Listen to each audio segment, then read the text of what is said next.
Hello मित्रों, आज हम एसएससी ऑनलाइन क्लास में हमारा राजस्थान अध्ययन कक्षा 7 भाग 2 का पाठ 1 पढ़ने वाले हैं।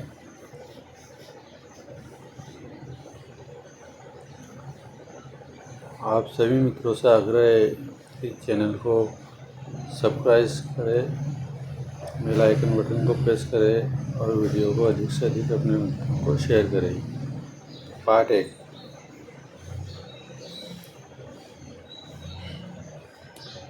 कक्षा में आज एक नए विद्यार्थी का आगमन हुआ। पाठ 1 पढ़ लिया था। पाठ 2।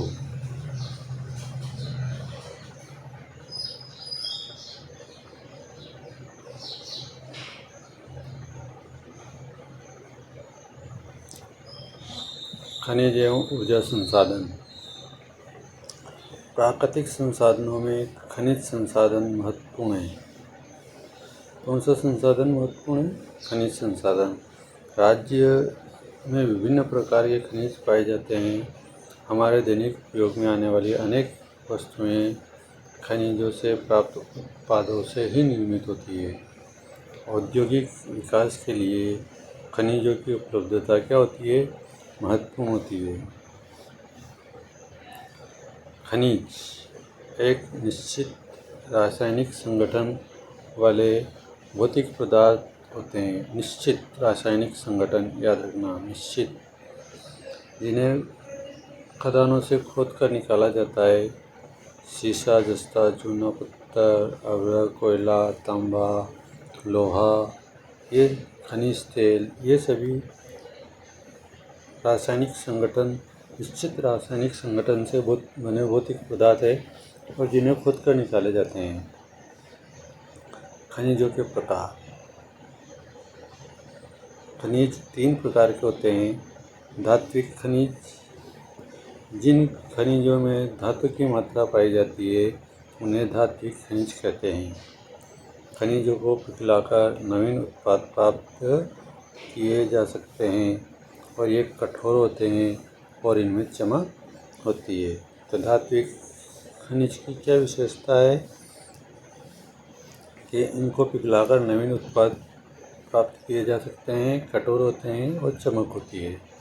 अधात्विक खनिज, जिन खनिजों में धातु की मात्रा नहीं पाई जाती है उन्हें अधात्विक खनिज कहते हैं।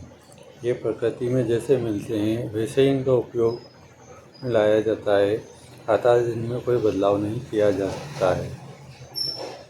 ऊर्जा खनिज, जिन खनिजों से हमें ऊर्जा प्राप्त होती है उन्हें ऊर्जा खनिज कहते हैं, जैसे कोयला, पेट्रोलियम, प्राकृतिक गैस, ये सभी क्या है? ऊर्जा खनिज है। खनिजों के प्रकार सारणी में बताया गया है। पहला है धात्विक, लोहा,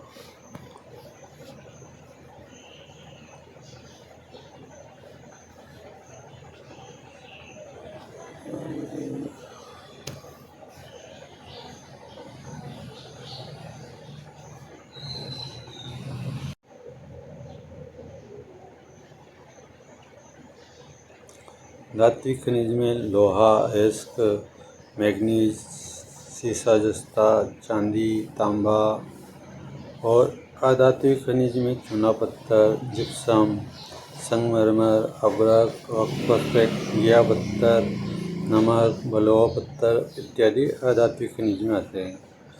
और ऐसे ही ऊर्जा खनिज कौन कौन से हैं? कोयला, खनिज तेल एवं प्राकृतिक गैस। राजस्थान का वोलेस्टोनाइट, जास्पर, सीसा, जस्ता इत्यादि खनिजों में एकाधिकार है। तो प्रश्न यहाँ से आएगा कि ऐसे कौन से खनिज है जिसमें राजस्थान का एकाधिकार है? वोलेस्टोनाइट, जास्पर, सीसा, जस्ता। संगमरमर, ग्रेनाइट, पोटास्टोन, बलुआ पत्थर, चांदी, जिप्सम, रॉक फॉस्फेट, कैल्साइट, बाल क्ले, घिया पत्थर, तांबा आदि के उत्पादन में राज्य अग्रणी है। यानी कि आगे हैं। खनिजों की उपलब्धता एवं उत्पादन में राजस्थान का अरावली पर्वतमाला क्षेत्र सर्वाधिक महत्वपूर्ण है। सबसे ज़्यादा अरावली पर्वतमाला में खनिज पाया जाता है। देश का अधिकांश सीसा जस्ता राजस्थान में ही उत्पादित होता है और उसके उप उत्पाद के रूप में कौन है? चांदी। कैडमियम भी प्राप्त होता है। देवारी उदयपुर में जस्ता शोधक संयंत्र तथा चंदेरिया चित्तौड़गढ़ में सीसा जस्ता शोधक यंत्र स्थापित है। तो प्रश्न आ सकता है, जस्ता शोधक संयंत्र कहाँ स्थापित है? तो देवारी उदयपुर में। और सीसा जस्ता शोधक यंत्र कहाँ स्थापित है? चंदेरिया चित्तौड़गढ़ में। खनिज संबंधित जिले एवं उनका उपयोग तालिका में विवरण देखेंगे। खनिजों का नाम, खनिज संबंधित जिले और उन खनिजों का क्या उपयोग है।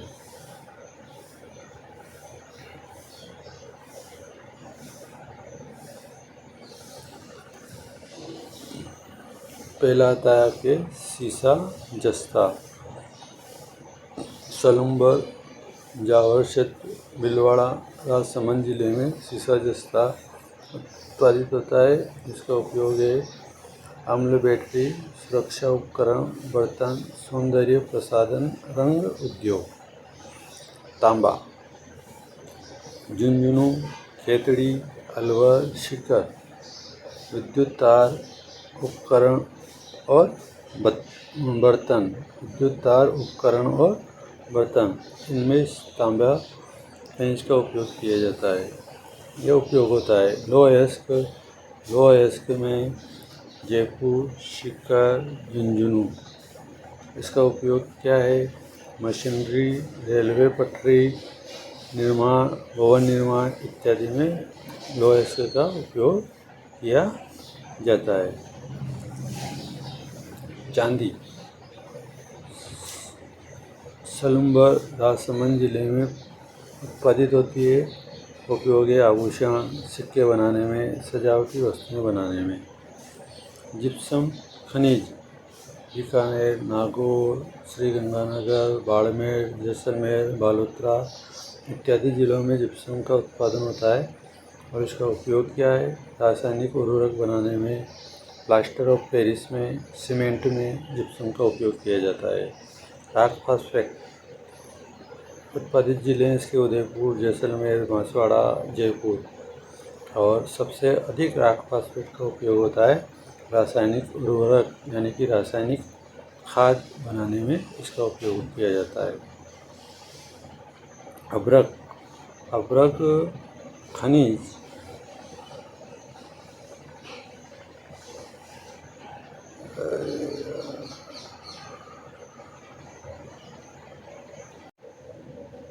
अभ्रक खनिज उत्पादित जिले इसके भीलवाड़ा कौन है?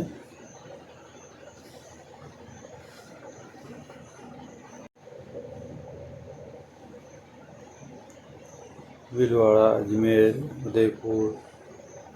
विद्युत उद्योग, सजावट, दर्पण, इसमें अभ्रक खनिज का उपयोग किया जाता है। अगला खनिज है ओलेस्टोनाइट। सिरोही, ब्यावर आदि जिलों में यह उत्पादित होता है। सिरेमिक उद्योग, कागज उद्योग और रंग उद्योग में ओलेस्टोनाइट का उपयोग किया जाता है। अगला आता है संगमरमर। संगमरमर राजसमंद, नागौर, उदयपुर, बांसवाड़ा, चित्तौड़गढ़, सिरोही, कोटा इत्यादि जिलों में उत्पादित होता है। भवन निर्माण, मूर्ति निर्माण और कलाकृतियों में इसका उपयोग किया जाता है। चूना पत्थर चित्तौड़गढ़, सिरोही, कोटा, उदयपुर इत्यादि जिलों में चूना पत्थर निकलता है और इसका उपयोग होता है सीमेंट बनाने में और निर्माण कार्य में। ग्रेनाइट जालौर, जैसलमेर, पाली, सिरोही इत्यादि जिलों में उत्पादित होता है और इसका ग्रेनाइट का उपयोग होता है भवन निर्माण और मूर्तिकला में। प्रमुख खनिजों का वितरण अपन इस मानचित्र में देख सकते हैं। राजस्थान के 41 जिलों को मानचित्र में बताया गया है और इन संकेतों के माध्यम से हम समझ सकते हैं कि कौन सा खनिज कौन से जिले में पाया जाता है। ऊर्जा संसाधन। ऊर्जा संसाधनों को दो भागों में विभाजित किया गया है। कितने भागों में? दो भागों में। पहला भाग है परंपरागत ऊर्जा संसाधन और दूसरा भाग है गैर परंपरागत ऊर्जा संसाधन। ऊर्जा के परंपरागत संसाधनों में कोयला,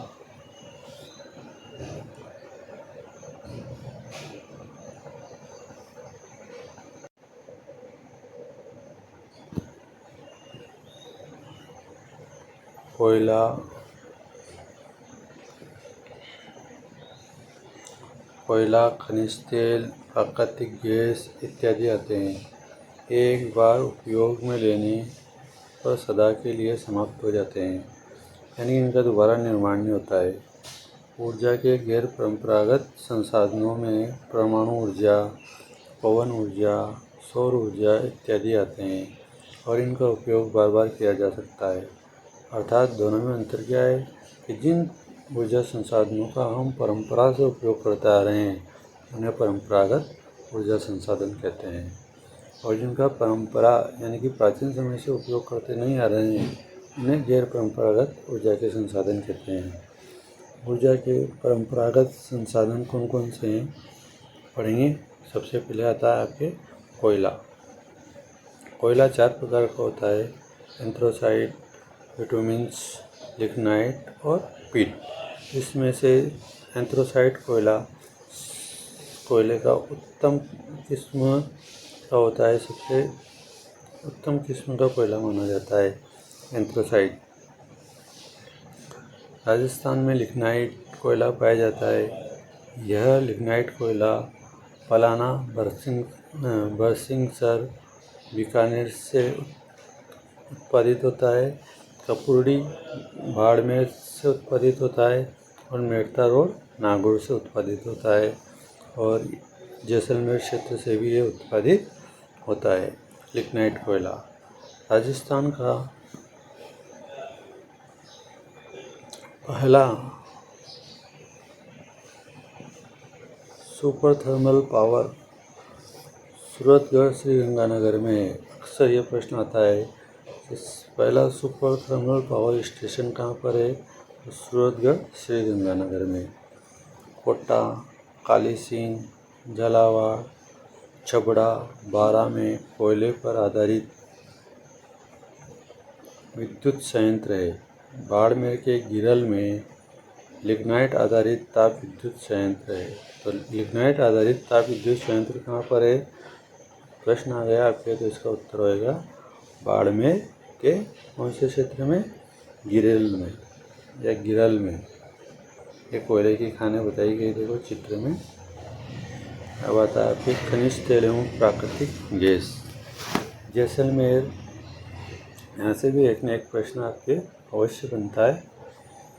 Jaisalmer basin, Barmer Sanchore basin, Bikaner Nagaur basin, इन तीनों बेसिनों से कौन सा तेल प्राप्त होता है? खनिज तेल।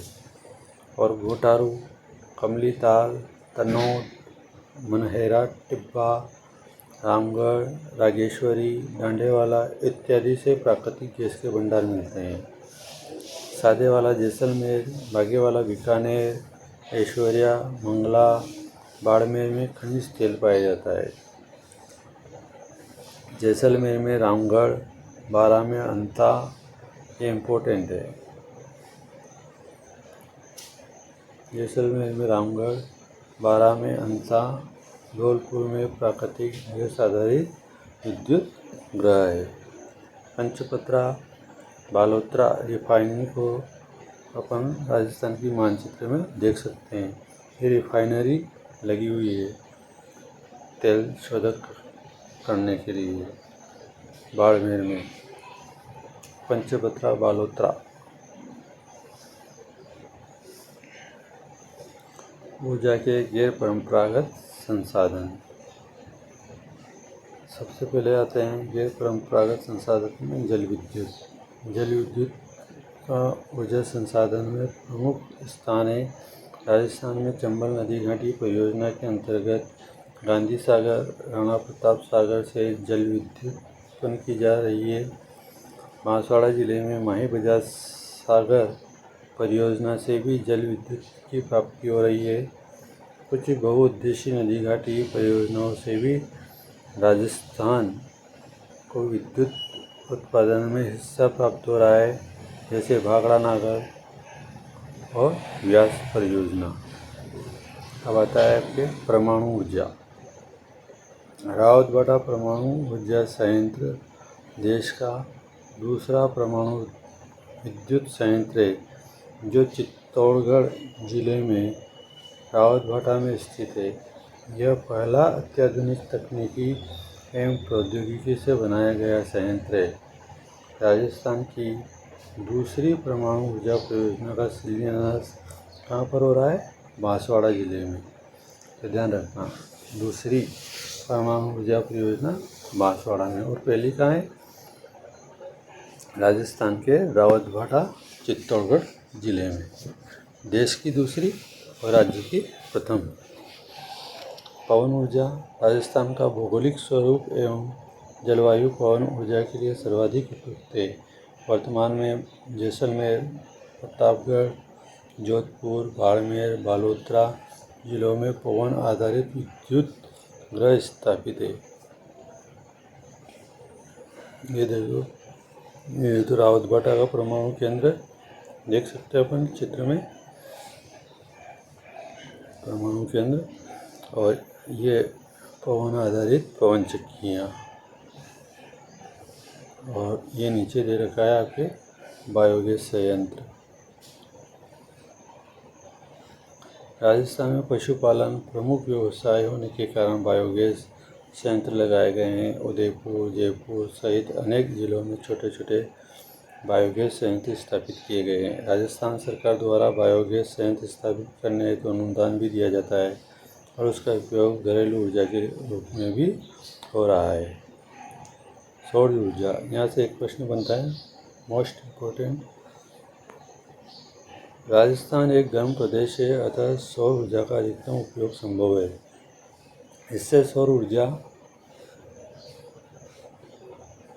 उत्पादन की संभावना क्या हो जाती है? बढ़ जाती है। सौर ऊर्जा का उपयोग ऊर्जा संयंत्र, street light, solar cooker, water heater आदि में किया जाता है। राज्य सरकार द्वारा सौर ऊर्जा चालित छत, सौर ऊर्जा संयंत्रों एवं घरेलू उपकरणों पर वित्तीय सहायता देकर इनके उपयोग को क्या किया जा रहा है? बढ़ावा दिया जा रहा है। यहाँ से प्रश्न है इम्पोर्टेंट ये वाला, इसको याद रखना। बडला फलोदी, बडला फलोदी में देश के सबसे बड़े सोलर पार्क की स्थापना की गई है। देश के सबसे बड़े सोलर पार्क की स्थापना कहाँ की गई है? बडला फलोदी में। हमारे पास खनिज संसाधन एवं परंपरागत ऊर्जा संसाधन सीमित मात्रा में उपलब्ध है। लाखों वर्षों की भूगर्भिक प्रक्रिया द्वारा खनिज बनते हैं। हमें खनिजों को अनियमित दोहन या खनिजों के अनियमित दोहन पर हमें क्या स्थापित करना चाहिए? नियंत्रण स्थापित करना चाहिए। ऊर्जा के उपयोग में सावधानी बरतनी चाहिए और इसके अपयोग को क्या करना चाहिए? रोकना चाहिए। शब्दावली देख सकते हैं अपन। सौर ऊर्जा, सूर्य से प्राप्त ऊर्जा क्या कहलाती है? सौर ऊर्जा।